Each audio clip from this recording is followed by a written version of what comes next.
Good evening, Nick family. Welcome to the Queen's Court. I'm joined by Josh, aka Uncle Fulio, right here from Nothing But Nick's channel from the Controversy. I'm also joined by Chris, and of course, Sim, the creator of the channel, is in the background producing the show, making everything possible. We got a lot to talk about today, ladies and gentlemen. The Knicks went 2-1 this week. You can argue we should have been 3-0. We'll talk about that. New look offense compared to last season. We're going to talk about that as well. RJ's role. We'll talk about that. I know RJ is a hot topic from the fan base. There's always somebody on the Knicks that's polarizing, right? It was Elford and Frank last season. Looked like it's going to be RJ this season. We'll see. But anyway, let's bring the guests in and let's get to it, ladies and gentlemen. Josh, Chris, how are you Peace. guys doing? Salute. I'm Was good. I'm good. I can't complain.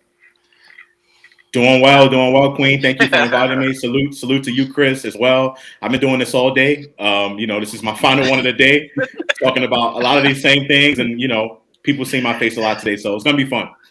Yes, it's definitely going to be fun. Listen, we're gonna put up the slide with some just to refresh you guys' memories from the three games that the Knicks played. But we're not gonna get into the nitty gritty of it.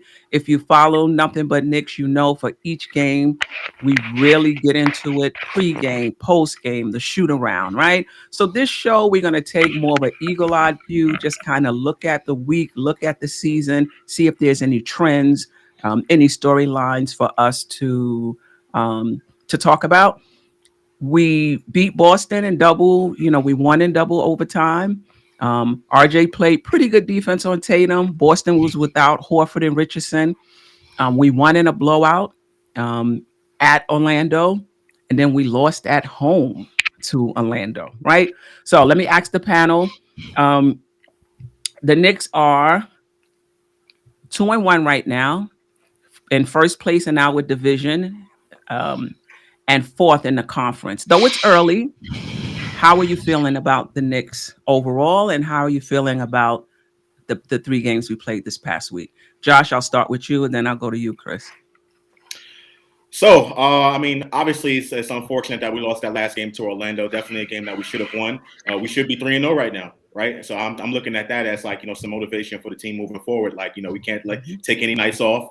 We got to be able to come out, play our best game every single night, and that's something Thibodeau's going to preach anyway. That's just his mo. Like during the regular season, he's going balls to the wall. So I'm looking for the team. I'm looking for the team to show to reflect that with how they play the next game and every game throughout the rest of the season for that matter. But the Mhm. encouraging signs are the fact that the Knicks are scoring a lot of points. They're moving the ball. They have a lot more transition opportunities now, and they're getting up a lot more threes, which is something that we wanted to see, on last year's team. Now that they're actually putting that into play, so I'm very, very excited. I'm optimistic about where this team is going to move this season, and let's get it. Chris? Um, I feel good about them. I just feel like we got off to a really good start. We probably surprised some people and probably ourselves with the two wins, especially that blowout win in Orlando. I just feel like the third game. I think we kind of came in feeling like we already had the game won. I think they took it very lightly. It wasn't like the intensity. I didn't see the intensity that I saw in the first two games with them. So I'm not sure if they just took a night off. They were tired, from the double overtime and then going to that one. I really don't know, but I still feel good about them. I think they're probably definitely going to learn from this one, and we're definitely going to see a different team the next game. Yeah, I would agree. It's hard for me to say that they weren't mentally prepared because I would think that Tibbs probably post game, pre game was letting them know you can't sleep on this team. It's difficult to beat a team, twice in a row. But sometimes you think you're ready and you're not. Like sometimes you think like, okay, we can't sleep on these guys. We have to bring it. But the team that's desperate is always the team that has the slight edge. And, they For were real. desperate. They got blown out, and they probably was embarrassed. Let's not forget Cole Anthony was coming home to play in front of his family. So, he was juiced. Hmm. And maybe, part of it was that the Knicks, passed over him. I'm not sure. But I just know that they came in ready. And I think the Knicks thought they were ready, and they probably wasn't, and they did not shoot well. Given all of that, they may not have been as sharp. They may take them as lightly. Blah blah blah blah blah. The bottom line is, Josh, I heard you earlier. Had they hit some shots, we would have won. We just had a very poor shooting night. Even Randall, who had 30 points, 16 rebounds, 3 assists, 2 steals, four block. Like I don't know if anybody is saying anything about Randall this season. I would have to go toe to toe with you. I mean, this this guy, to me looks great. I mean, yeah, you can argue that he isolates, and we'll talk more about it. So I'm not gonna get too much into it, but I will say, even with the line that he put up, he didn't shoot well Yeah. either. So you can argue that had we shot a little better, we would have won the game. Yes. Bottom line, Yes. we would have won the game. Um, who was it? Ross with the 22 points in this. Once a guy gets hot, you could That's put it. anybody on them at that point. It's a wrap. They're Anybody. hot now. So I know I heard people say on Twitter we could have put Grimes in. Once they get hot, it's kind of hard. It's kind of hard. So in a way, Basically. it's one thing to talk about it. It's another thing to experience it. And I think now they Yes. experienced it like on any given night, right? You could talk about it. You could talk about on any given night. You could talk about, these things, but to experience it, I think that got the Knicks' attention, and it's good that it happened this early. We'll talk about this later. We play New Orleans, who's not doing well, um, and hopefully the Knicks learn from this game, and they'll be on point. Anything else about the Orlando game, or anything that sticks out from those first three games that you want to talk about? Yeah, I mean, for me, again, when it comes to Randall, and I know we're going to talk about it a little bit more. I Mhm. have no problem with the isolation basketball. I really don't. People say that was the reason why everyone else wasn't in rhythm and shot poorly, but to me, it was just the Knicks flat out missing shots. There was times where the ball was moving beautifully around the 3 point line, the beautiful rotations, boom, boom, boom, and we had wide open 3 point shots that end up being air balls. So I just think it was one of those games where we just didn't shoot well, and that's going to happen when you have a team that throw up a lot of 3 pointers like that. But as Tom Thibodeau said, you have Yeah. to find other ways. You have to find other ways to win basketball games, and I'm more concerned about the defense. That's my, Yeah. my big concern. That wing and guard defense is our weak spot, and we got to do something about that, or if we want to Definitely. be where we want to be. Yeah, yeah, I think he played his game. He did what he always do. So they can't say really it was his fault or anything like that with the ISO. He does that every game. The thing about it is, at what point was the 3 pointers gonna stop? You know what I'm saying? We weren't gonna go the whole season hitting 3 pointers like we hit. So at some point we was gonna start missing. And what happened is, when you get into that point where you're kind of behind, you want to catch up. So that 3 pointer looks real sweet and the basket looks real big, but then sometimes the ball is much bigger than the basket. So that's just what happened to them. So they had to find other ways to score. And instead of them driving to the basket, because there was a couple people in foul trouble, they went for the long ball. That was it. If right, they would have went in and drove to the basket and got an and one, it would have been the same 3 points. You know what I'm right, saying? So I Exactly. just feel like they got so accustomed to the 3 pointers that that's all they was looking for. And everybody that came in, their first shot was a 3 pointer. They weren't even in rhythm. They just came in. I'm gonna shoot this three. right. So Definitely a Yeah, change in philosophy from last season. People coming off the yeah, bench, just right, jacking it up. Like, right, like I mean, and that's something that's a good thing. I think we were yeah, last in the NBA in points last season, or I think we were yeah. down there at the bottom. We were last in fast break points. Last in the amount of shot attempts that we took and 3 point shot attempts. And this year we're up near the top of the league. I think that's a good thing based on the way that the trajectory of the NBA. You got to be able to knock that long ball down. It's beautiful, but I think what happens is that we have to get some consistency with it, and we have to know when to shoot it and when to do something else. right. When to feed the post, or catch somebody that's hot. It's just we just Right. have to Right. learn. And I think as the season go on, everybody gonna find their spots and their sweet spots, and it's gonna probably be a different game. It's gonna be a different situation. I'm sure next Yeah. game they're gonna be prepared, because I'm sure Tibbs chewed them out after the game today and probably tomorrow. But like I said, I just felt like at some point those threes was gonna stop dropping like that, and we had to find another way to get it done. Yeah. I mean, listen, we're a 3-point shooting team right now. I Hmm. think that's just part of our makeup. I thought the Knicks took good 3-point shots. I think the only one that may be jacking them up early in the season, the first game or so may have been, quick. But for the most part, they're taking the shots in rhythm. I don't think Tibbs has any issues with that. But I agree with you, Chris. If they're not falling, what else can you do? What else are you Hmm. going to do, right? um so we'll see. Randall has been a statistical monster this year. Like, I think there was Yes. some thoughts that, with the addition of Fournier, with the addition of Kimba, maybe his stats would go down a little bit. I'm not seeing any of Not at that. all. I think it's clear that this is Randall's team from an offensive perspective, that he is the alpha on this team, like Hmm. it or And the not. Omega. Right. Exactly. And I would think that, the good players think that anyway. You can bring in whoever you want to bring in. I'm the alpha. That's it. This is my team. I don't have a problem sharing the ball. I don't have a problem with any of that. But this is my team. That do you think he's, I don't want to say rushing. Do you think he has something to prove? Like, do you think that that was on his mind coming out? A lot of people talked about last year being a fluke. I'm sure he heard that as well. Do you think the way he's playing now, Josh, you don't have a problem with the ISO? Me either. We'll talk more about that.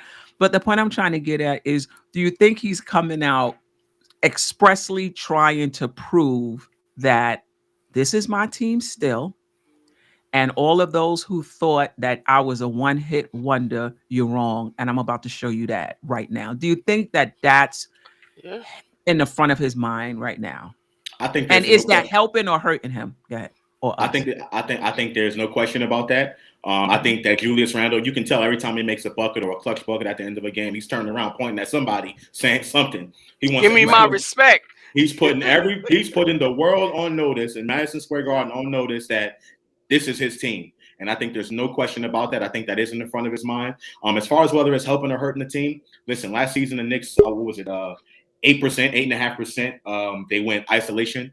This year is at 9 point, almost 10% isolation, and they're scoring more points because of it, almost 5 more points per game because of the isolation. So I think it is helping the team. People can say, "Oh, I want to see the ball move around." I think the ball naturally does move around. It just somehow finds Julius Randle and he's able to capitalize. So I have no problem with the isolation. Obviously, there's going to be times where you got to go away from it a little bit, call a timeout, tips, draw up a little bit of a play, but anytime Julius Randle is on the floor and he has that mismatch 1-on-1, I'm taking it every single time because 9 times out of 10, that's going to be a bucket or free throw line.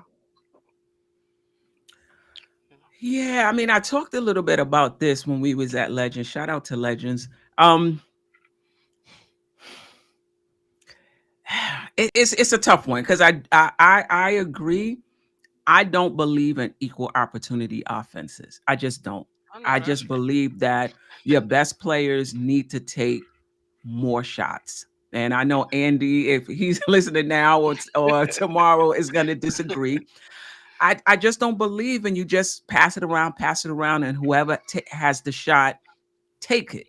You know, Hmm. you can do that some, but when you need a bucket, you got to go to your guys, whoever Gotta go that to is. the And meat that and doesn't mean potatoes. they have Yep. to take the shot, but you're playing through them, whether they take the shot, whether they drive, whether they pass, whatever. You have to play through them. So you can't, at the end of the game, everybody took 12, 15 shots. No, your best players should be taking more than those that are not as good. That's how you maximize your talent, in my opinion. That being said, every time Randall gets the ball, even in an ISO situation, you don't have to take the shot. Like you could, you could still pass it around. And what I'm noticing is in summer league, when he had the ball, there was a lot of motion on the other side, a lot of motion for those who weren't involved. Now Hmm. there's not even a lot of motion. I don't know if that's because people know he's not going to pass it, or right now he's Probably. just looking to. I mean, right now he's looking to establish that he's still the man. Yeah. Because Yeah. last year I felt like he would pass much more out of his ISOs than he's doing this year. So he may have a little something to prove. Hopefully, Definitely. another few games that'll be over and he would have proved what he needed to prove, and we could kind of just get back to him, ISOing, passing, passing off of the ISOs. Um, yeah. I Anything think else about? Yeah. Yeah. I honestly think that he is trying to prove that last year wasn't a fluke. I think he know that he had a terrible playoff. So I think he's trying to come back and definitely show that, you know, it's not going to be a second time this year. Um, I've noticed that last year he would dribble, dribble, dribble, pass. He would ISO a little bit, but then he would pass to the shooters. Now it seems like he's dribbling and he's taking his own shot. So I'm not sure if that is something that's designed because that's what the play is, or he's just like, look, I need to show and prove that it's a different season, it's a different me. And I was talking to somebody, and he was like, he might be trying to go for early MVP nod. Like, who knows? So, I mean, there's so many things, but we really don't know what's talked about in the camp, and we Right. don't really know what's on his mind. But I definitely see him being more aggressive as far as getting his, because like last year, he would dribble into two or three people, and he would pass out, and sometimes pass out of bounds, or something like that, or do a bad pass and something of that nature. I mean, lastly, before we move on to Josh's favorite topic, RJ, um, and mine too. Um, Anything else you'd like to see for Randall at this point, or are you okay at this point with his overall play, Josh? For me, I mean, I guess just becoming a little bit more efficient. That's going to come with time. I think once he gets into his groove, there's not going to be anybody stopping him. I think Julius Randle is that good of an offensive player. I think that he's at that level now where no one is going to be able to stop him. If there's one Mhm. thing I would say, I would like to see a lot more two-man game between him and Fournier, him and RJ. Yeah. Run Yeah, a lot more of those plays where you can play off Julius Randle, have him be the screener, and then you can be able to have some of these other guys get open, and have Julius Randle basically be more effective for other guys, not just for himself. And I think all that right. stuff will come over time as once Tibbs implements some of these plays, and RJ and Fournier become a little bit more efficient. Well, at least they weren't efficient last game, but once they start knocking down some shots, I think all that stuff will come. I agree. Yeah, because I think that makes it easier for him. Like all of Hmm. this in the post, banging, banging, banging, going in it, that's a lot of energy. you Yeah. know. But when you start in the ISO, you pass it, it swings to the other side. Now you cut into the key, you get it back. That's an easy bucket. You know what I mean? As Hmm. opposed to just pounding, pounding, pounding. And that Yeah. would make it easier for him to get some easy buckets as well. I also want to say that his game has really matured. I think that, people have a narrative about Randall, and it's just hard for people to get off the narrative and see who he is right now. His handle is tighter. Yes, it is. He's getting past people quicker. He's not just settling for the mid range and the three. I mean, I would have to. I think I will do that. Look at where he's taking his shots. He's getting a lot of shots in the key now. Remember, we used to talk about how he's settling for threes and Or that jump mid shots. range Yeah. jump shot. Now he's going in the key. He's posting or taking a jump shot right in the key. I mean, his game has evolved, and a lot of people may disagree with me, but I think we got our guy. And we Yeah. need more? Yes. Yes, we definitely do. We need more. But I know a lot of people saying Randall is not that guy. Randall is not that guy. To me, he is. Do we need more? Yes, we do need more. He can't do it by himself, but you could just see his game. It's just sharp. It's just up. It's up a little level. And all of the greats and all of the very good players who are the number one option on their team, ISO. Yes. They ISO. You know, they ISO. Steph Curry does it. You know, Durant does it. Kyrie does it. You can name whoever you want to name. There comes a point in the game where they ISO, but they're willing passers as well. And Hmm. I think I know Randall is now, but I just think he's got something to prove, which is why the passing. Well, at least we say the passing is a little less, but if you look at the stats, 9 assists, 6 assists, Yeah, he what flunked have with a you. triple double like the last couple of games. He was right there, right there, the triple double. Yeah, I may be on an island by myself, but I'm really high on Randall. I'm really high on him this season. Yeah. No, you're not. I'm with you, Queen. I'm with you. I'm with you. And Yeah, the weight yeah, loss does a lot because now when he does his spins and he take people off the dribble, he's getting to the basket a little quicker. So if he kind of does that a little more, I think his scoring will really go up. I think he yeah. surprises himself how fast he gets to the basket. Sometimes. Right. I mean, I don't agree. Shout out to the chat though. I appreciate you guys and all of your Yeah. support. Edwino P2626. Randall is the third option on the championship squad. I appreciate you. I appreciate your support, but I disagree. And I think that's when we talk about the narratives, how the narratives don't change, even though a person changes or the game changes. If you want to say he's not a number one, okay, but he's definitely a number two. If Middleton, and I love Middleton, can be a number two, Randall could be a number two. I mean, Yeah. I just don't really see that as a question anymore. You still want to argue about number one? We can argue about that. But a number three on the championship team?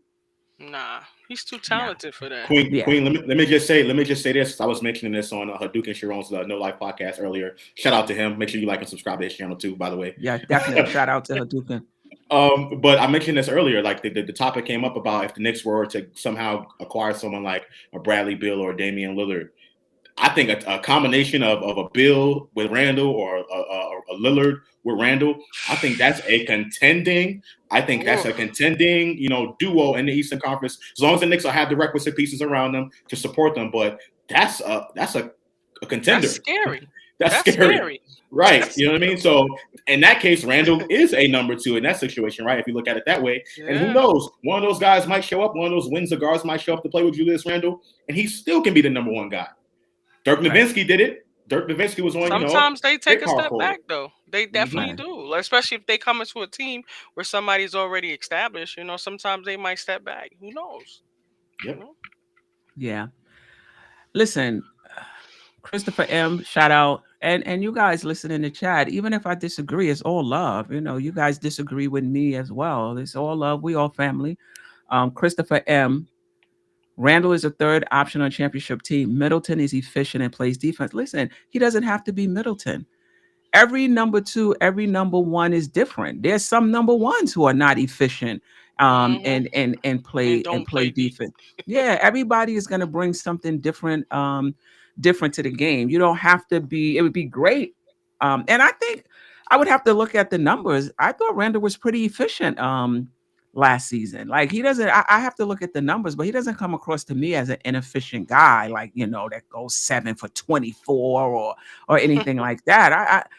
Um, I don't have time but I will take a look at it and see, what did he shoot? What was his percentage last year? I think he was pretty I think he was pretty efficient. And in terms of defense, listen, and his all on ball defense last year, he was top 10 at his position. Now, if you want to say off the ball, I agree. Off his off ball defense, he doesn't rotate as quickly as I would like. Sometime a guy is coming, down the lane, and he's like a step or two where he can kind of either get in his path and draw a charge or kind of make his presence felt. He doesn't do that. But Because on the ball, he's a really good on the ball defender. At least last year. Let's see what the stats say this year. But listen, it takes a lot to play both sides of the ball. It it is. takes a lot to play both sides of the ball.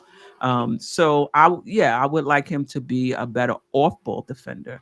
But on ball, he's a pretty good defender. And listen, shout out to the late great, and I mean great Kobe Bryant.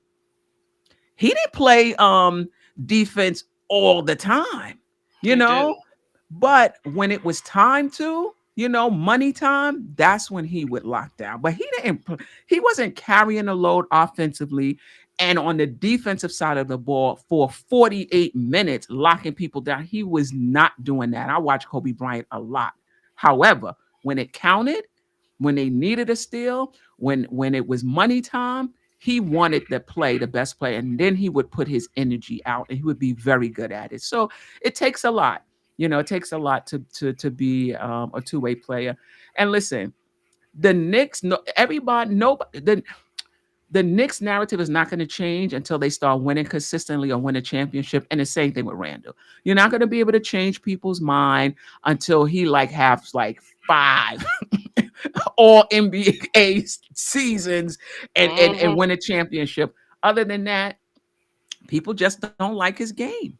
They said the I same thing mean, about Giannis before he won the championship. Can Giannis be the number one? Dude, does right, Milwaukee need to go out and go get someone else to play with Giannis to be that dude?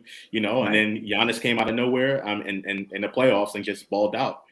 Yep. You know, And Josh, 50 points in the game 7 of the NBA Finals. For real, 50.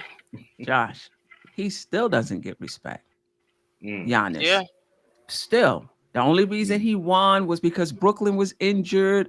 The only reason, I mean, in a closeout game, you drop 50? Like, people don't understand. Like, I don't get this is the great ones. This is how you know you great. Hmm. When the lights are the brightest, how do you perform? How do you show up? Those are the Yep. great play. People are so focused on skill set. Oh, this guy can dribble and play defense and play this one. This one can only shoot. They're focusing on how people get it done instead of focusing on when people get it done. That's the most important thing, in my opinion, when you talk about great players and elite players. When are you getting it done? In a closeout game, game 7, you drop 50, you go 17. You're not even a good free throw shooter. You go 17 for 19 from the free throw line. Mm-hmm. Like that's greatness in my opinion. So let's focus on when you get it done. And he got it done in a big spot. So shout out to Giannis. I'm not one of those that's questioning um his greatness because he can't hit a three and he can't, I But don't get it. but everybody can't score 50, and especially in a game like that, to score 50, that speaks volumes for who he is as a player. A lot of Right, people can't go out there and score. There's a lot of people that's in the league right now that have not scored 50 points. And right. it's only the special ones that do that. But to do it when the lights is so bright as they were in that game 7, that says a lot. No doubt about it. No Yeah. doubt about it. All right, let's move on to the next topic. And again, um, we're talking about the 3 games last week and some storylines that's coming out of those 3 games. Hmm. Remember, Sam, the creator of his channel, for every Nick game, we do a pre-game, we do a post-game. The next day, we do a morning shoot around where you could really talk about each particular game in depth. On this Hmm. show, we're talking about the week pass, the week coming up, and the season as a whole, and just some storylines that's coming out of the at least the 3 games we've played so far. So let's talk a little bit about RJ. RJ's defense against Tatum was good. I mean, listen, yes, Tatum did miss some open shots, but I'm not going to take anything away from RJ. His defense was good. And his non-scoring stats has been good, like his rebounding, his assists, steals, things like that.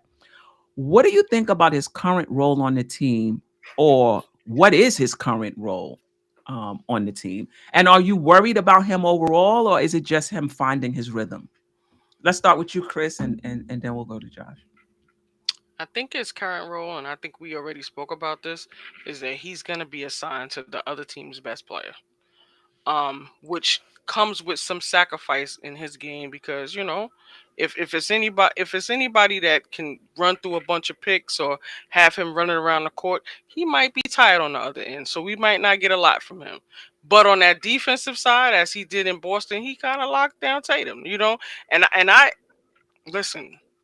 I enjoy seeing him play defense. I love to see him get some points too. But at the end of the day, it's all about sacrifice and what you contribute to the team to get that win. Right. Um, I feel like at the end of the day, he's gonna have his days where he's gonna score 20 points. I don't see him scoring no more than 20 points because, like I said, he's gonna be running around and chasing after the other team's best player. So I feel like his role is kind of defined, and he's probably gonna get his points where he can because Mhm. Randall already showed that he's gonna be the dominant person with the ball, and they already have Fournier who's gonna be shooting three. Kimba's gonna get his. So I just feel like RJ is gonna be one of those people that kind of get in where he fit in, and maybe off a fast break, maybe off a pass out of a double team or something like that, or if a steal from him. I don't think that they're actually gonna call his number because of the assignment that he has for the game. That's my personal opinion. Okay. Okay. Yeah. Okay. Josh. Well, I mean, listen, I mentioned this a couple days ago. I think RJ Barrett is a really good role player for this team. I don't think RJ Barrett is going to be the. I mean, and with this equal opportunity offense that we're talking about, that second guy outside of Randall could be anybody on any given night. But I don't believe RJ Barrett is going to be that second guy for us. I think Fournier is more suited for that role because his ability to shoot, put the ball on the floor, and score. RJ Barrett has a lot of potential there, but I don't think he's there yet. Now, I think his role for this team is definitely to play defense. My question is, can he be able to guard the opposing team's best player every single night? Last game when Terrence Ross was going rampant in the fourth quarter, you know, RJ Barrett was on it for a little bit, and then it was Alec Burks for a little bit. I thought that if RJ Barrett was going to take that role, he needed to take it on fully. I'm not saying he would have stopped Terrence Ross because, like you said, Queen, when a player gets hot, he's going to get hot. But I'm still questioning whether RJ Barrett is going to be that guy. I know he could. I just want to see more of it. But I think for this team right now, he's a really good role player. I think the Knicks can definitely excel with the role that he's in right now. He doesn't have to score 20 points to do so. Yeah, I agree. And we could talk about RJ and his defense together with just at least my concern for the Knicks perimeter defense. We could put all of that in there together in this segment. I I'm just starting to think that whoever RJ's man is, just guard that guy. I don't know about him guarding the best wing player. I just think whatever your matchup is, whoever that small forward is, that's who you guard. Because I'm not sure if he can guard, for example, a really quick shooting guard, you know? So I think it's going to be tough. I'm not, but let me preface it by saying I'm not worried about RJ. I think RJ is going to be fine. He's getting good looks. He's just not shooting well. In that Orlando game, had he knocked down some of them shots, he would have had 14, 16, 18, maybe even 20 points. He just was not shooting well. And listen, he started last season the same way, not hitting shots. Then he came into us. So I'm not really worried about him offensively. I like the secondary stats, those defensive stats we get in terms of rebounds, assists, and steals. I like that. And defensively, listen, RJ is a good wing defender. He's not an elite wing defender. And we have problems. We're going to have problems. The point guard, shooting guard, small forward. RJ is our best wing defender, but that's not going to be enough. It's just not going to be enough. You guys, those who don't know, league pass was free for a week. It might be winding down now. so take advantage and you get that opportunity to watch other teams. I watched Cleveland beat Atlanta. Garland wasn't even there. Rubio was getting in the key. Sexton was getting in the key. They playing three bigs and Mobley, Markkinen, and Allen together, right? And then if they take Markkinen out, they bringing in a Coro. I just was watching the first quarter of Charlotte and Boston. we all know about LaMelo Ball, but now they got Ish cutting them up. He was just cutting them. And I watched them the other night too. So when I'm watching these games, I'm always looking at it from a Knicks point of view. How are we gonna stop these guys from getting in the lane? You know, Mm-hmm. and so do you think that it's just a matter of our team defense getting better? Um, like there's some internal improvement in terms of Kimba's defense, Fournier's defense, RJ will get better, the switching will get better. Just it's just a matter of a team, we getting better as a team. Or do you Mm-hmm. think this is a season long problem? And if it is a season long problem, does that limit our ceiling? Mm. Josh, we'll start for with you and then we'll go with Chris. So for me, I think it is definitely a concern. It's going to be a concern the entire season. I think one of the ways, because I'm all about solutions, right? We can talk about these problems all day, Mm-hmm. but one of the solutions for tips, if I had to, think of a strategy, put some more zone out there. Employ some different schemes. Try to get the ball out of some of these players' hands. Like do what a lot of teams are doing to us. Orlando went to the zone and kind of threw us off a little bit, confused us. I think Tibbs won't be as stubborn enough to realize that we need to make some sort of adjustments. I think we did lose a lot with Reggie Bullock on the wing and Elfrid Payton. I think we really did, defensively. So we got to find a way to make up for that defensively. And I say just employ some different schemes, zone, maybe some box on one if a guy gets really, really hot, something like that. And then, be able to throw something different at teams. Mm. Chris? Yeah, Steph, I think we already talked about it. Can you hide Kimba in this defense? So I really feel like we have to do some zone, like Josh said, some kind of matchup, or some spread it out a little bit, because I feel Trapping. like something. You Trapping. know what I'm Yeah. saying? We have to try to find a Yeah. way to get the ball out their best player's hand, because we are, at a deficit of some time with that wing defense. And I just feel like, we have some big that like to block. So they don't stand their ground. They want to block everything. So that tends to put us in situations where we have to go with the small ball team, because our big man's is in foul trouble. Mitch tried to block everything. Taj tried to block everything. Noel tried to block everything. So since we know we have those deficits, we have to kind of not only protect the point guard with his man, but then we got to try to protect the center to make sure he doesn't get in foul trouble. So we have to play honest defense, but at what cost? And what are we giving up for them to be on the floor? Like at some point they got to decide, like, should I block this shot my team really needs me? I already got two. If I get this third one, I'm not gonna be back to the middle of the third quarter. So like Right. at some point, you have to do it. The coach shouldn't have to tell you, like, look, you got two fouls, keep your hands down. You should know, I got two fouls, my team need me. So let me go on here and not just play good defense, keep my hands up, Right. because at the end of the day, like I said, everybody likes to jump. Everybody wants to get a block shot. And Mitch and Noel, and Josh, I mean Taj, they do it. Taj fouled out, and it was still time left on the clock. So it was like you Right. going. So now we got to introduce you to this small ball.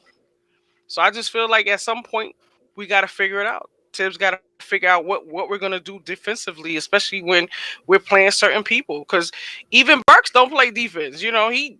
He's on offense, but defensively, Yeah. his man gonna get right past him. Then you got to think about Kimba. His man is gonna get past him too. So, and then you already know Randall's gonna play his man. But if somebody else's man is coming towards him, he gonna play Yeah. like Clyde say, that Matador D. So I really don't know. And because they let their players get past them, here come Mitch and Taj, like trying to block the shot, trying to save the day. Right. You know. I mean, when the Knicks was constructing this team, made me think about when I was constructing my fantasy team. You get PTSD. Like the season before, I didn't have no assists. So I'm like getting all these point guards. At the end of the day, I got 7 point guards, and I'm like, oh my god, like Where the rest how of did the I team? construct right? And I think the Knicks, we didn't have shooting, we didn't have offense, so we're going out and we're getting these guys that can shoot the ball because we need to improve our offense. And I Mhm. so get it, but it was like we didn't think a lot about the defensive end of the ball. I mean, you had to know coming in that Kemba is not a great defensive player. You had to know Mhm. coming in that Fournier is solid.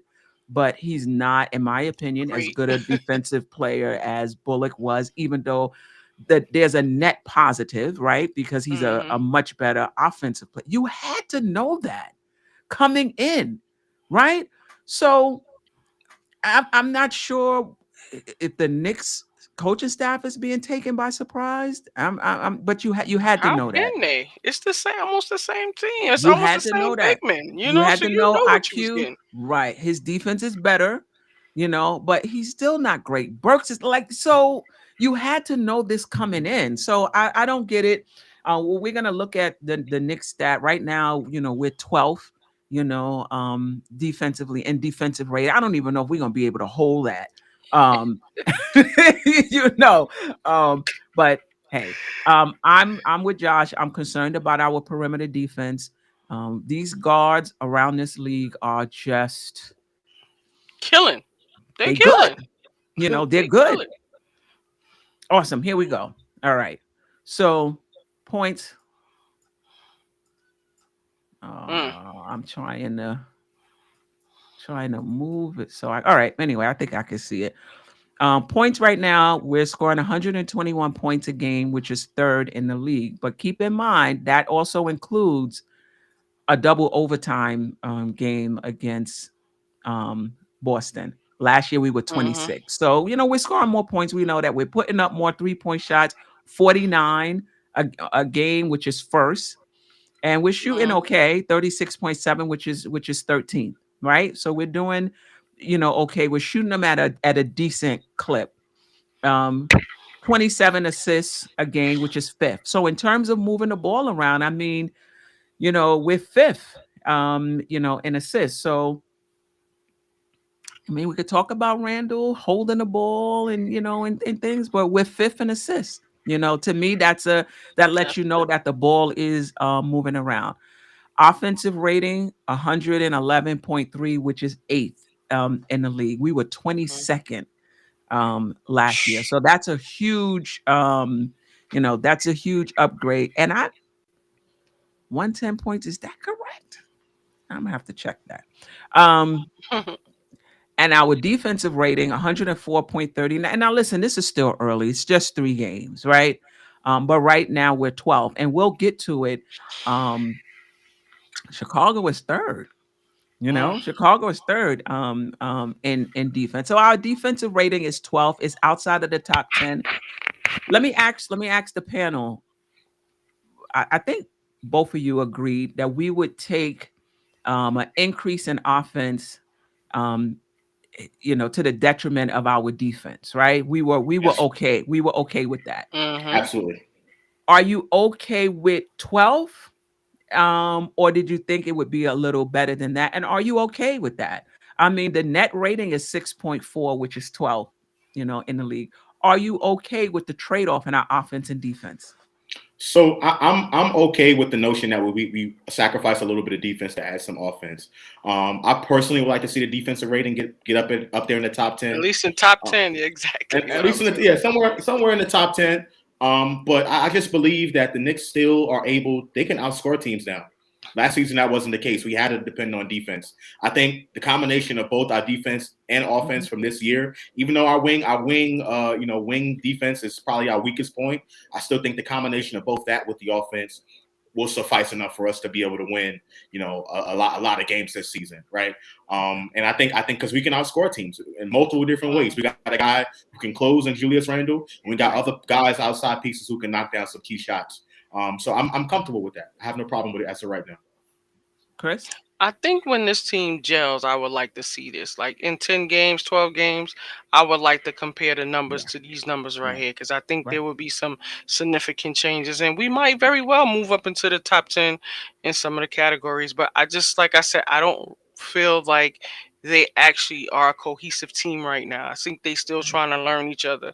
Right. And I think once they do, some of that stuff may, even on the defensive side, like, at some point you got to know, like, if this person is on my team, then I gotta kind of hedge off my man because his man might get passed. So I don't think they know that now. So I think after playing a couple games, you kind of tend to Yeah. see how defensively somebody plays and also how somebody offensively play. Okay, this person shoot the ball. When they shoot the ball, it kind of hit the rim on the right. So let me be on the right side to grab the rebound. So I think, I want to see these numbers in like 10 games, 12 games. And Yeah. I think there will be some significant difference. But like you said, it's only 3 games. So we can't really base this upon what, the rest of the season might look like Right. based upon these 3 games. Right. Well, you will get your wish. We will be bringing this back every week Okay, okay. to see where the Knicks are. Um, Bench scoring, fourth in the league right now. Last year, 12th. Again, still early. Yeah. We'll talk about this because I also have the 3 teams that we're going to play. I also have these same stats for them so that we can Okay. compare where they Okay. are and where we are as well. And shout out to Sim for putting the slides together. Salute, Appreciate Sam. you. Um, yeah, and Pace is 15th, and last year we were last. We were 30th, actually. That's So the big one for me. That's the one yeah, for me, Queen. yeah, That yeah, pace, getting up more shots. yeah, yeah. Absolutely. We're Getting definitely getting fast up. break opportunities though, Yeah, getting those yeah, opportunities. We got more opportunities now. It seems like now when there's a rebound, everybody kind of breaks, down the right, court. So it's right, creating more opportunity. Where last right, year we weren't really doing that. right. And not just that. People may think it's a bad shot, but like if Kimball brings the ball up and he pulls for that 3 and he hits it, I'm like, wow, like we didn't have anybody that could do that, Listen, last season. Not Frank. Peyton tried. He tried. He tried. I don't He remember him tried. coming up, pulling up for a Nah, I 3. mean he tried to do something. Create Yeah, something. yeah. He knew I his. remember him, Yeah. like driving to the basket, but to have Yeah. somebody where the defense has to be alert because the Knicks have Yeah. guards who can just bring up the ball and just pull up for a 3, right? Um, the last thing before we move on, I had a few other things and we're not going to get a chance to talk about them. Let's do a real quick. With Todd's return, there was no small ball unless I missed it. Obi played 12 minutes, and we talked about this. If you don't play small ball, then Obi doesn't have that opportunity. Then he's only playing when Randall is not playing, right? He's playing behind Randall. He's only going to get like 12 minutes. Right. If you want him to get more minutes, it's going to have to be in a small ball lineup. So my Yeah. question is, would you like to see a small ball lineup no matter what? Like to use it as a weapon where other teams have to adjust to us, or you just want to see it situationally when there's, somebody's in foul trouble or we need to change things up because things aren't going well. What's your thoughts on that? I'll start with you, Chris, and then I'll get to Josh. I think I would like to see it more. Besides me being an Obi fan, I feel like it gives other teams a different dimension. They have to play to our Mhm. advantage. You know what I'm saying? They have to Right, play to our level. And I think the more you do it, when you get into the middle of the season, um, it gives them confidence to play together. It gives Obi more confidence, so that he can actually continue to score and get better. And I right, think it does kind of it puts us to an advantage because they horses. They're gonna go out there and they're gonna get it either one way or the other. So that other team has to kind of play to our positive, which right, may create a negative for them, but at least it's something different. And right. the fact that Obi's shot is dropping, I like to see that. A couple more games to see how comfortable he is with shooting the 3 pointers and in the mid Mm-hmm. range and driving to the basket, creating his own. Because it seems like that's what he's working on. That's what he's trying to do. So I definitely would like to see a little more of it, so that when we have to use it, everybody's not scrambling or standing around looking like a chicken with the heck off. So Yeah, that's my opinion. Yeah. Josh. For me, so in the beginning, I didn't expect us to see it that much because I did think that we still have to be able to have our big lineup out there when the game kind of slows down a little bit. But it Mhm. turns out that lineup with Obi and Julius is probably one of our best defensive lineups. It just is That's a because problem. Yeah. yeah, they're able to switch everything. They're able to get in transition. They're able to just do so much. Like in a couple games where RJ was struggling, and I'm not just talking about the defensive end now and in the offensive end. in a couple games, RJ struggling to start the game. Thibodeau goes to that lineup and boom, instantly RJ in transition, getting some 3 pointers up. So I think that that's probably our most effective lineup right now on defense, and I think that we're going to have to employ it a lot throughout the season. Mhm. Come playoff time, I think it'll be a little bit different. I think teams are kind of Mhm. catch on to it, but that's a little curveball to throw at another team. Definitely love to see that lineup out there because it's effective. It also depends on who the point guard is in that situation too, because Rose tends to lead a little more towards the fast break and the alley oops, whereas Kimba may not. I haven't seen him really try to push that part, but I definitely see it with Rose. Yeah. Yeah, I agree. I think it should be something that's in our arsenal, that we roll out regardless. Hmm. Regardless of what's going on with the other team, whether Mitch is in foul trouble, whether Taj is playing or not playing, so that teams have to adjust to us. Otherwise, we have Obi who's improving, getting 12 minutes a game if he's only going to play behind Randall, right? And I Hmm. just think it adds another dimension to our team. Oh, here come that small ball lineup, Hmm. and let other teams decide. You're going to keep Rudy Gobert in, you're going to keep Embiid in. We always think about, well, Embiid is going to kill Randall. All right, I mean, he probably will have an advantage on that end, but we're going to also have an advantage on the other end, as Because well. he got to try to play them and stay up with them. Right, exactly. So I Hmm. would like to see that a bit more. I don't think that's the case though, because we didn't see it yesterday with Taj being back. Before we get into next week's games, um, real quick, it seems like I have question marks here, so I meant to get the exact minutes, but it seems like Rose is averaging more minutes than Kimba, um, finishing games. Any concerns about the wear and tear on Rose, as the season progresses? Do you think he can play 28, 25, 30 minutes a game for the rest of the season and not wear down? Hmm. That's gonna be tough. That's a tough question, Steph. That's really Got tough me scratching my head on that one. You thought it was going because to be a Kimba question, right? well, Yeah, basically, I thought it was. I ain't even gonna lie to you. because I think Rose at this point is much more reliable to play those amount of minutes than Kimba. I'm not saying he's going to be, he is reliable overall, but I think more than Kimba, I definitely would trust Rose to do that, more than Kimba Walker at this point. And I just think at the end of games, Rose is so much more effective out there than Kimba Walker. And I know it's tough to hear that because he's our kind of big point guard acquisition of the offseason, but it's the truth. I mean, I don't know. I His think I'll be fine. defense too.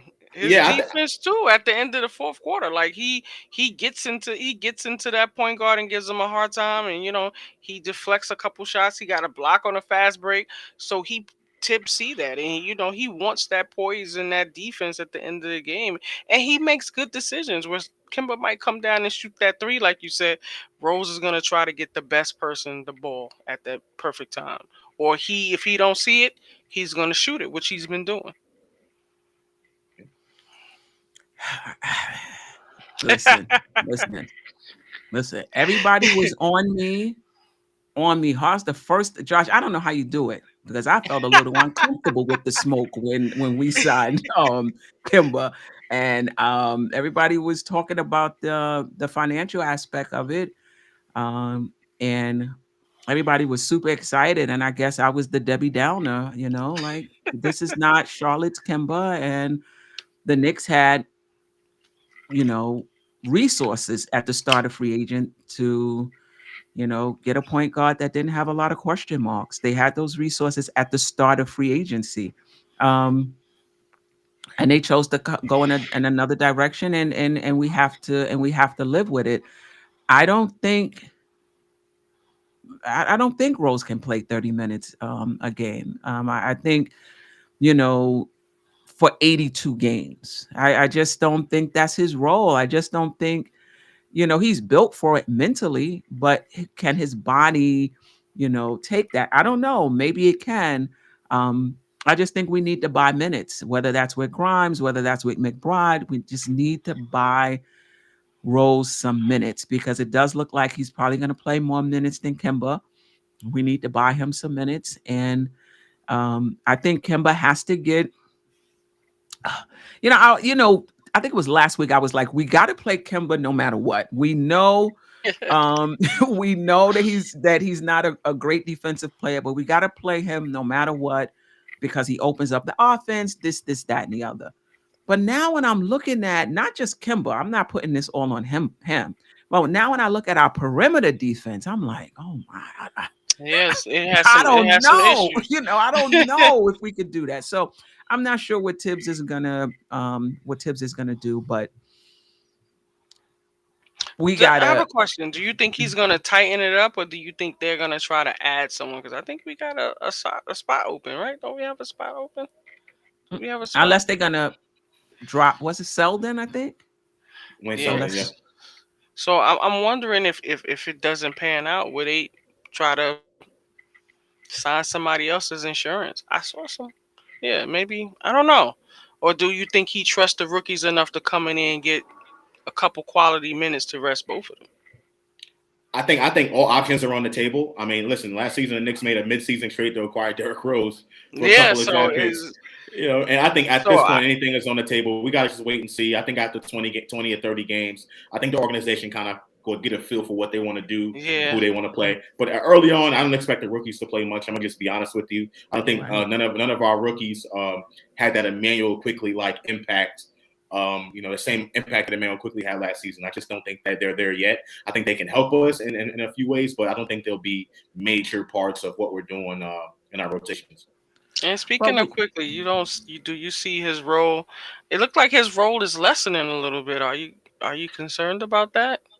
I'm personally not concerned about it because quickly is just lightning in the bottle. When he comes in, Mm. he can literally go 5 for 5 from three, and I think everything will just be turned around again.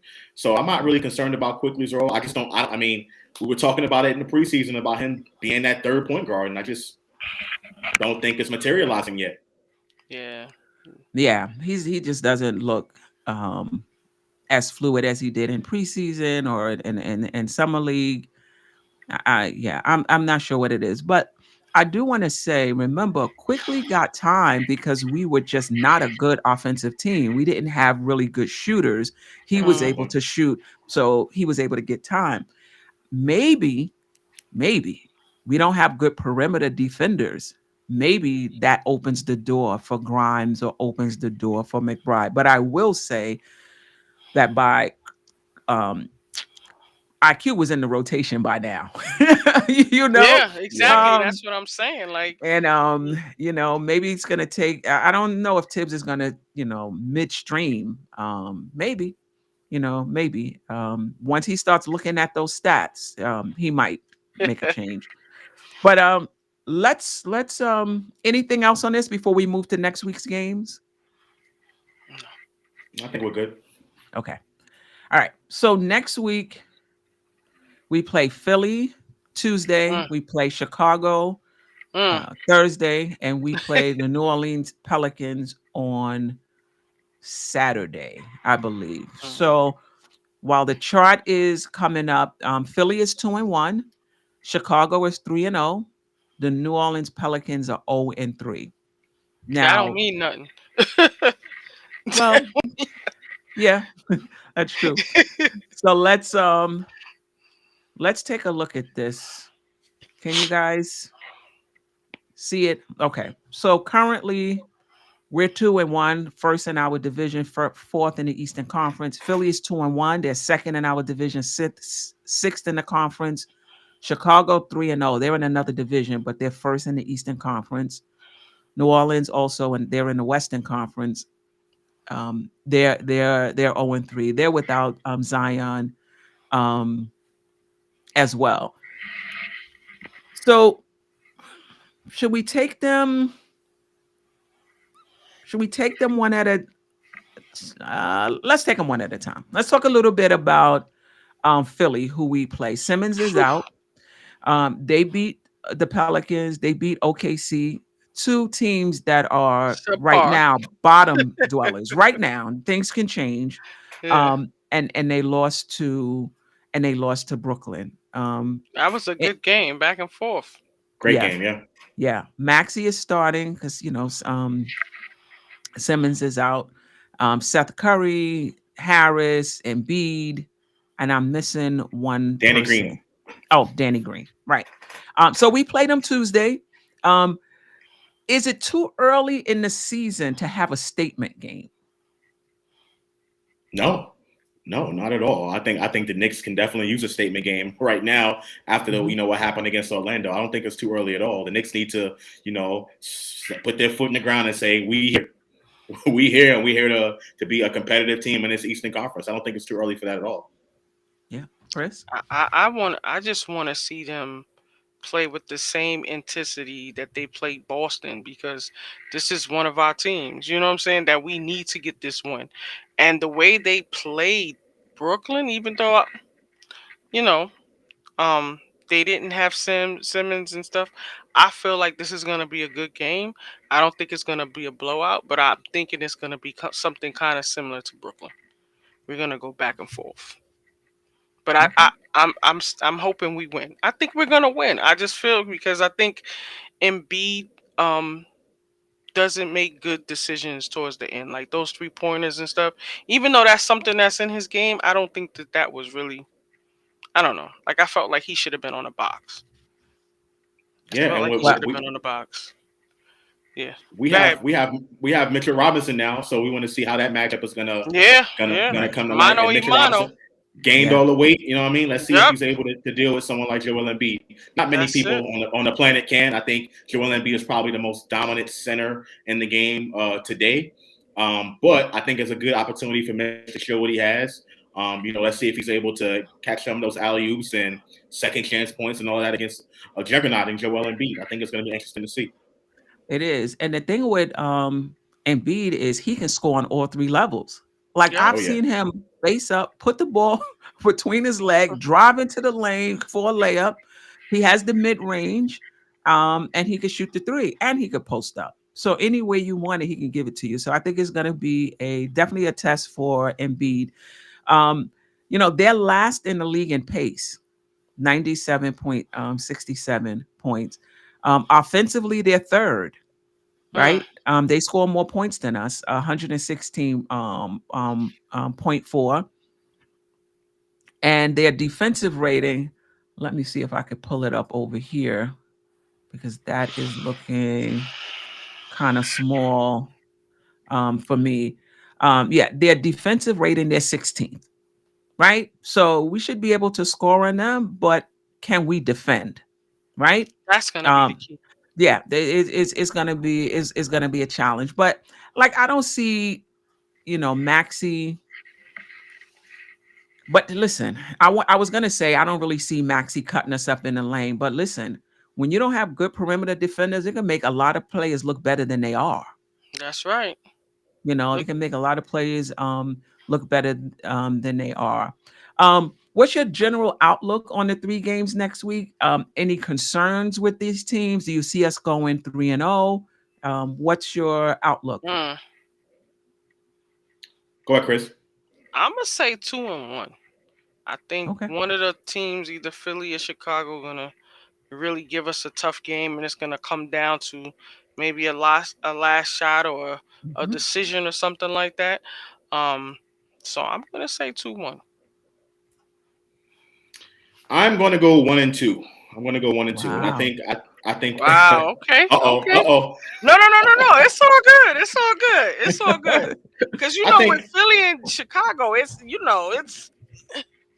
Listen, So I I'm got you. I'm just looking at Sim in the background shaking his head, but but I'm going to say 1-2. I think the game that we win is going to be New Orleans. I don't think they're that good of a team. Obviously, with Zion Williamson out, I think I think the games between Philly and Chicago are going to be very, very close. I think the Knicks are really a little bit more evenly matched with Philly than they are Chicago, based on the numbers that I'm looking at. Obviously we have a way higher pace than Philly as of right now, but I think that'll change as the season goes. But I'm just really concerned about our wing defense, and I know Philly has guys who can come off screens and just knock down shots. Seth Curry had 24 points in the fourth quarter the other day, and Danny Green, that's his MO, coming off screens, just knocking down jumpers. So I think we're going to really struggle with them, and I want to see how Mitchell Robinson's going to do against Joel Embiid. as far as Chicago's concerned, they just seem to be playing on all cylinders. Lonzo Ball is playing really, really well. And I give Sim the credit because he wanted to go get Lonzo in the offseason. I didn't want to do Me that, too. but Lonzo's balling. Lonzo Ball's balling out. And people had questions about Levine and DeRozan. Those guys are also playing well as well. So Right. you can't, underestimate them. So I'm going to say 1-2. I think the Knicks lose the next 2 games, and they Wow. recover with a win in New Orleans. Wow. Okay. Wow. I Listen, in my opinion, the Knicks are going 3-0, maybe 2-1. This is the thing with Chicago. I've watched come on, Chicago Steph. play. 3-0. Yeah, I watched Chicago play 2 games, and you're right. As far as the chemistry is concerned, like there was concerns that it would take some time for them to gel. Negative. The chemistry is good between them. Don't sleep also on Vucevic, who's playing very well for them. Also, they're a much better defensive team now. They have a defensive rating of 93.7, which is fourth. Like I don't think Mm. they're that good. You got to think about who they played. They played Detroit twice, and they played the New Orleans Pelicans. Right. So I do think that 93.7 is probably a bit inflated. I don't think they're like an elite defensive team, but these is not your old Chicago Bulls from last year. They play defense. Right. Levine is a willing defender. Because remember, the coach, what's his name again? He coached Washington and OKC. I can't remember. Washington and OKC. Yeah, he cut he Billy Donovan. Billy Donovan? Donovan is the Okay. coach. So they're a good defensive team. They got good defensive principles. They're a good defensive team. Will that 93.7 stand for the rest of the season? I would put money that it won't. However, they are a very good defensive team. They also Ball can get in the lane. Levine can get in the lane. And everybody, I don't get it, was so down on DeRozan because he can't hit the 3 shot. He is balling. He is balling. He can get anywhere he wants on that court and get his shot up. He's the maestro of the mid range. So we got perimeter problems. Mm-hmm. RJ playing Levine or is he playing DeRozan? And even if he does, he's not shutting any of them guys down. But Nah, you can he. only play one of those guys, right? Yeah. Now they don't have a great bench. Their bench right now is 26th in the league, Mm. 23.3 Caruso. points. Hmm? Yeah, they got Caruso. Caruso. Caruso, Yeah. and they got other guys that play really hard, but their bench is not great. But you got to keep in mind every team doesn't do like we do, where their entire second unit is in the game, right? A lot of teams don't do that. Teams that have poor Mm-mm. benches, what they do is they stagger their starters Yep. so that their starters is playing with one or two guys from the bench, right? So they don't have a strong bench. So what that means is our second team is not going to be going up against their second team. Our second team is going to be going up against maybe one or two of their bench players and three starters, Hmm. right? So will we really have the edge? Josh froze a little bit. In a situation like that, will we really have the edge? If they're keeping their starters and they may be more tired. What do you think, Chris? Gotta get him in foul trouble. You gotta take him. You gotta take him to the basket. That shooting jump shots is good, but if that's how they playing, then you gotta have a reason where they gotta play their bench. And I would just Right. basically call all plays, and everything will be drives to the basket. Hmm. Um, they got and they play good defense. All three of those guys that you just named play excellent defense. So it's not gonna be like we're gonna have a walk in the park on the offensive end. We're gonna have to work for ours. Definitely. And shout out to Tricky Nicky. I just said that. He said the Bulls played Pistons 2 times and the Pelicans. Give me a break. Listen, Yeah, they not great teams at this point. They're young, so right. But let's not I love my but Nick don't sleep. family. Don't sleep on Right. them though. We lost to That's what Orlando I'm saying. that didn't have New any Orleans don't talent mean anything. They that still got Chicago. Brandon Ingram. They still, you know what I'm saying? They still got Right. some people over there that can score. Right. Well, I'm talking Mhm. about Chicago now. Oh, So Chicago. Yeah. yeah, I'm talking about Chicago. So I'm saying I get it. They didn't play So I'm not going just on those stats because I said 93.7. I don't think that's going to stand. But when you watch them, they play cohesive on offense. They pass the ball. They share the ball. They got people who can score. They got a big down low. So even though they played three, listen, we played three knots. So we played Boston and Orlando twice. So I'm not going to be getting on other teams for who they played, right? Mhm. Um, I think that's going to be a challenge for us. I think it's And a they winnable and Queen, game. Mhm. they won the games they were supposed to win. They won the They That's games they were right. won the supposed to games that get. they were supposed to win. So That's Yeah, right. you can't sleep on them. yeah, yeah. And they get out Um, and run too. Lonzo Ball, and he get the ball, he's looking ahead. So we yeah, definitely got to be aware of that. do I have their pace here? Let me just move this out of the way. Um, the 18th. They're 18th. They'll push it some. We're 50. We're 15th. So, and it's only like less than a point, right? A little more. Yeah. So they'll push it. And even with New Orleans, like you were saying, Chris, we gotta take care of business. This is a young team. They just don't have it. When you watch them play, they just don't have the players. But it's a professional basketball team, right? You Hmm. can't take it for granted. Um, if we lose to any team, it'll probably be Philly. Um, I think we beat Chicago, and I think we beat New Orleans. Mm, It's gonna be Chicago is at tough. Chicago. Chicago is in Chicago, and Philly is at home. Yeah, Now, yeah. I think we go 3-0, but I think if we lose, it'll probably be that Chicago game on That's the what I road. said too. I said it's Yeah, gonna be on the two and one. yeah. It's hard to win in Chicago, even though Right. it's not Um, it's not the Michael Jackson. I mean the Michael Jordan Chicago, but it's still you see that bull. right. Do you in Philly? Would you play a small ball lineup with Embiid because you think ultimately you'll have the Nah, advantage? he will kill whoever he plays. Unless Destroy. you I just know that, let him get his points and you guard everybody else. I mean, but but but listen, you anytime you talking play a about on the small, other side? hold on, Okay. hold on.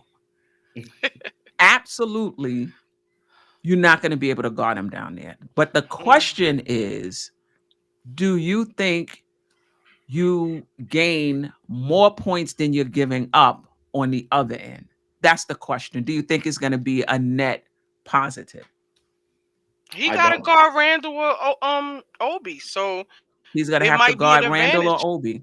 It's gonna be an advantage on our side because they're quick, and I'm not sure if he'll be able to stay up with them. So, I mean, it could be an advantage of getting him into foul trouble.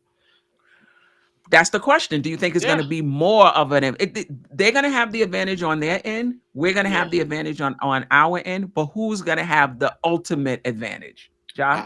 I just don't think you go small ball against Philadelphia with Joel Yeah, Embiid on the floor. Philly. I think they might have the advantage in that small ball because, like I said, you Obi plays defense. He's not a defensive stopper, and then you got Randall that unless he's actually playing MB, but he lost so much weight, so I don't know if he could take that banging. I don't know. That's tough. I don't know if I would I do just that. think I just think and Steph, you mentioned what we do on the offensive side of the ball if we go small Mhm. ball against Joel Embiid. Joel Embiid is a capable defender, and I think that it's a tough task for Randall. I think he's gonna get his no matter what. I think he's gonna get his, but I don't like the matchup right there. The small ball versus a big center and Yeah, Joel Embiid. I think the best type of lineup for our small ball lineup to go against is another team when they run their small ball lineup out there. But when they have yeah, like a big bruising center that's dominant like that, you want to try to match him up. And that's why Mitchell Robinson is important for that game. yeah. Absolutely important. We gotta have But him. right, go ahead. So I'm sorry. But that was Okay. it. That was it. But that's the point I was making in the beginning. Are we going to Mm. commit to the small ball no matter what and make teams match up with us? And that way you're going to be able to get Obi his minutes. Or are we only going to go small ball situationally, right? Whereas in a game like this, you wouldn't use it at all.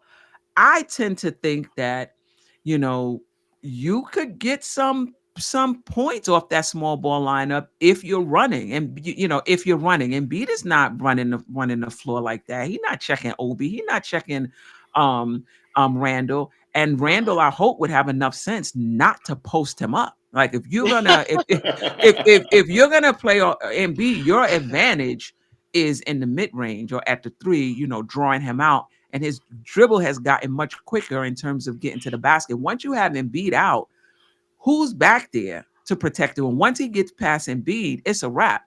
So I get it. You are giving up your points with Embiid on the offensive end. You're just not going to be able to stop him. But can you score more points on your end?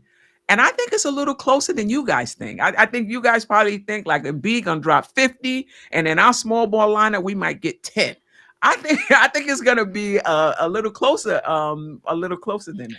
I think when Embiid on the floor, if you have a matchup like Randall versus Embiid, I think Randall's going to take more jump shots. I think Embiid has a lot of makeup speed. Like, you can get past Joel Embiid, but you either have to slam it real hard, but don't go up soft with that thing. Joel Embiid going to send that thing into the 5th, 6th row. He has really good closing speed for a center that's that big. So I think it's going to be a lot more jump shots. If Randall can hit those jump shots, fine. If we can knock those jump shots down, fine. I have no problem with that. But I just think, with that type of matchup, I would rather see the Knicks stay big against Joel Embiid and try to play it straight up that way and knock our shots down on offense that way. Right. Or go small ball when he's on the bench. That's what I was gonna say. When he's on the bench, of course, take advantage. But how long you gonna think Doc gonna let that rock before he bring him back? You know what I'm saying? That's okay. I mean, I think the Knicks have to make a decision. I don't think it's to our advantage having somebody like Obi, the way he's playing this season, playing strictly behind Randall. He's just not going to get enough minutes to be as effective as he can be. So I think, instead of waiting for the situation to arise, I think we're going to have to force it some games and have other teams, adjust to us. But I hear you, Josh, saying I agree, but just not against Philly. I'm all for my boy to get some playing time. So Yeah. Shout out to the chat. Appreciate you guys. Jay Williams, Julius might average 28 these next 3 games. I'm not even worrying. I'm not even worrying about average, Julius getting his points. He's gonna get his points, but it's the rest of the team. And I was checking out the chat. I don't want to go all the way back, but basically the sentiment in the chat is that they want to see more ball movement. Like ISO Randall is not the way to go. I would like to see more ball movement as well, but I do think there's times for ISO.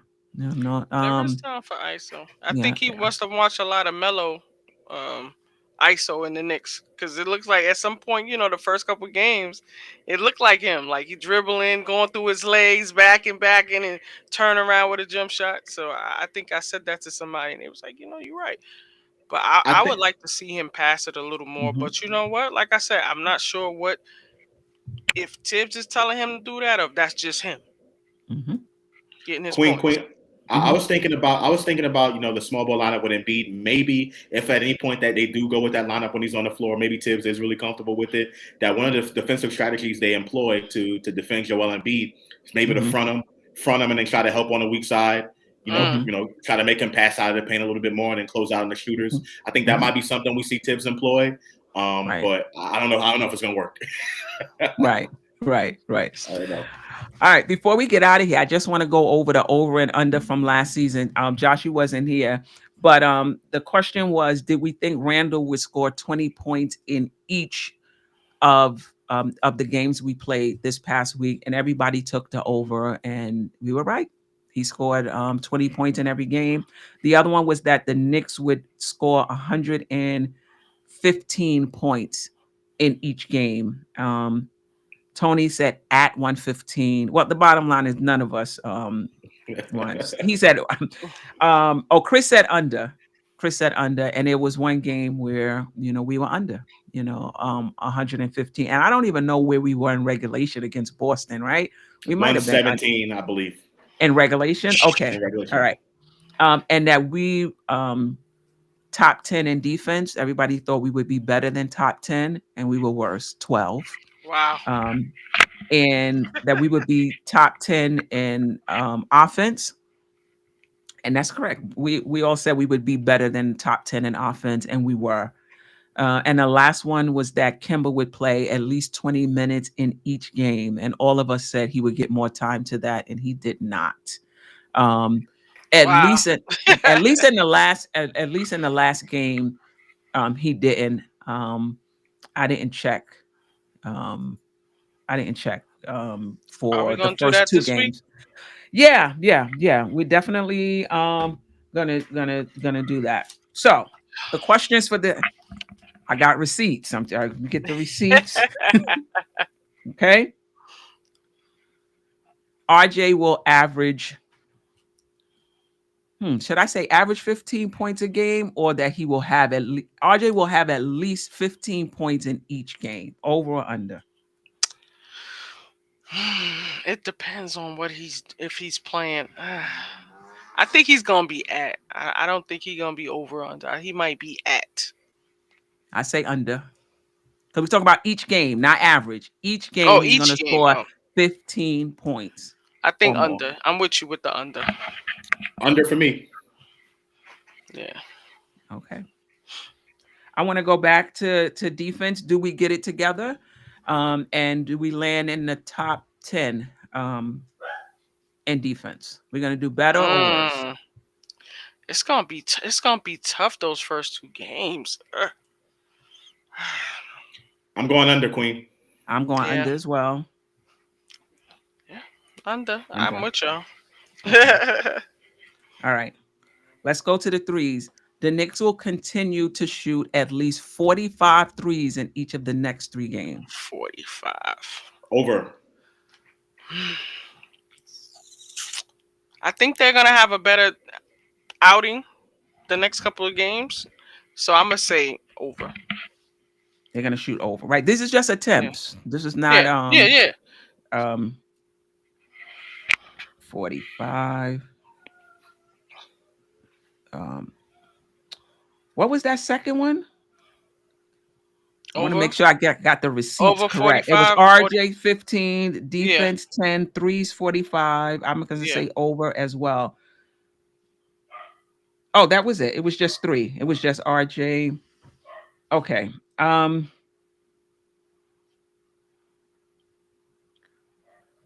McBride plays 10 minutes in any one of these games. No. That's my guy. I think that's under. I think Grimes might play. That's my guy though, but I don't think Tibbs is quite comfortable with him right now. I think he might be more comfortable with Grimes than he is with McBride. These are layups, Queen. Come on, you gotta do better. You gotta do better. Yeah, I gotta get something. Yeah. I gotta get something tough. I was gonna do Do the IQ. small ball. Ooh, IQ. Oh yeah. Oh, well, IQ We get. could do small. We could do small ball too now. We see that's a good one. We see the small ball. I think this is no. In all 3 games? Yeah. Yeah, that's No, that's too easy. I think that's too easy. Yeah, we see the small ball in Philly.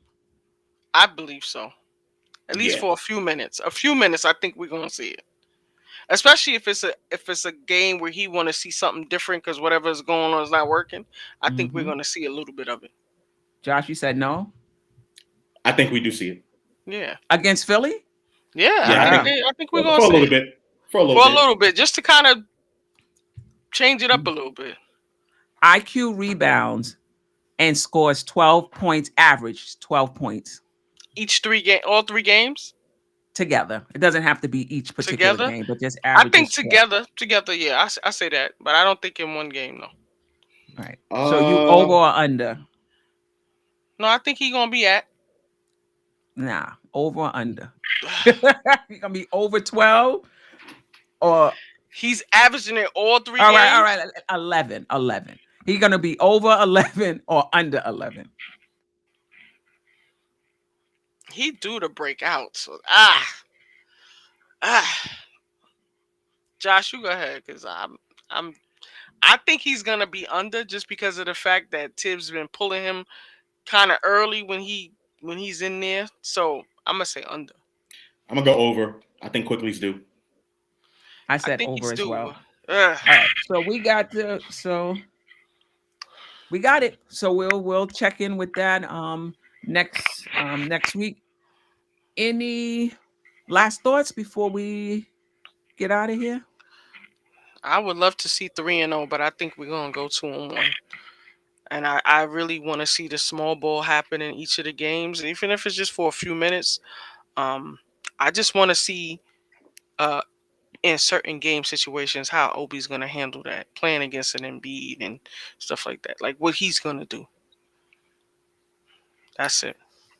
For me, Queen, thank you. Mhm. Always a pleasure. Every Monday, You're 8:30. welcome. Make sure you guys tune in. Appreciate it. Everyone out there in the chat, listening and watching wherever you're at. Controversy coming up this week on Wednesday, 6:30. I got my guys from the Nick-ish podcast. We're gonna be talking about this last game, this game against Philly tomorrow because it's gonna be on Wednesday, and we're gonna talk a little bit more about RJ Barrett, everyone's favorite player.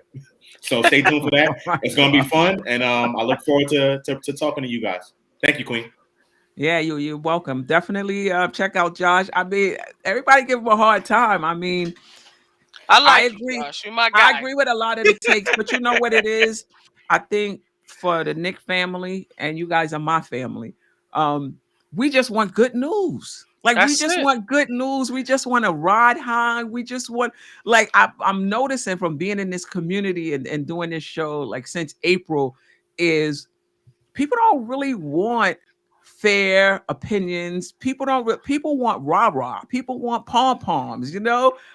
So when you come and you say, "Well, I don't know about that. They looking kind of tough." Forget it. You're gonna get the smoke. So And I think at the end of the day, you want somebody that's gonna bring the controversy. They're gonna bring you a different view of something. mm-mm. I don't want somebody like to agreeing with me all the time.